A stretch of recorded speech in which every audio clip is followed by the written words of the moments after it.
My father was good-looking with deep-seated eyes and brown complexion.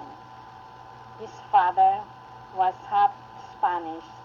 His mother was a pure Filipina. He was a loving husband and father and was a good provider. My mother tells me that when the children were sick, he would take care of us and make sure that we were warm. My father was a spiritual person and a healer. Every Holy Friday, he would stay in our room the whole day, fasting and praying, renewing a prayer pamphlet. Nobody was allowed to enter the room. He could see and talk to spirits. This is a true incident that happened.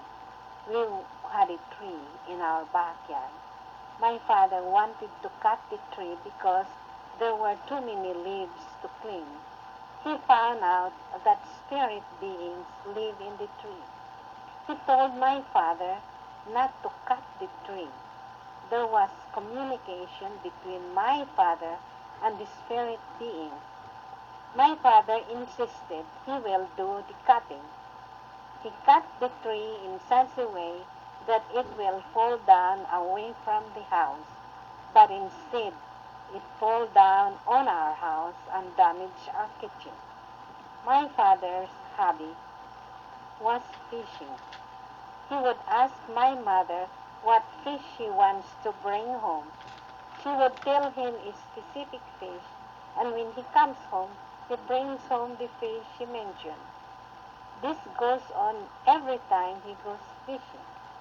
There are other unusual things about my father. He was loving toward other people. When he passed away, there were a lot of people who mourned for him in his funeral. He died May 11, 1955, of cerebral hemorrhage in the line of duty in Medina, Misamis Oriental. He was a disciplinarian. He would give me some mathematics problem and ask me to solve it. He was proud of me when I solved the problem.